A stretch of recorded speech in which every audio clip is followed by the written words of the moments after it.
C'est une pancarte couleur cerise au milieu de nulle part ou presque. Nous sommes en pleine forêt avec au bout du chemin une maison dans la prairie où Sandrine Gondolo, artisan confiturier, vient de recevoir sa livraison d'oranges amères. Elles ne sont pas calibrées, mais elles ont un parfum tout simplement exceptionnel.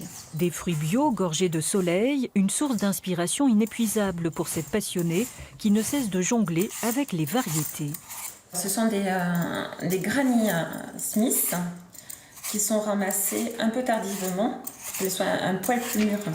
Ce jour-là, elle teste des confitures de Noël pour l'hiver prochain dans son laboratoire sous les pins. Je les imagine, je les goûte presque à l'avance en fait, on va dire. Et tant que j'ai pas obtenu le résultat que je veux, je continue et je réessaie. Et cette fois, elle se risque à râper les pommes pour jouer sur la texture et indirectement sur les arômes dans un sirop de sucre parfumé au zeste d'orange et à la cannelle, histoire de recréer toute une ambiance festive. Il y a cette alchimie justement de transformation, cette magie de la transformation du fruit en confiture. Voilà 10 ans exactement que Sandrine a fait le pari de lancer sa fabrication artisanale loin des circuits commerciaux, mais près des vergers de la Garonne et des producteurs de la région qui lui fournissent l'essentiel de ses fruits qu'elle transforme au fil des saisons. On trouve encore beaucoup de fournisseurs aussi de fruits qui cultivent de plein champ dans cette région. Par exemple, les fraises de Saint-Pierre-de-Mons. Et c'est encore des gens qui cultivent de plein champ. C'est du naturel. Et voilà.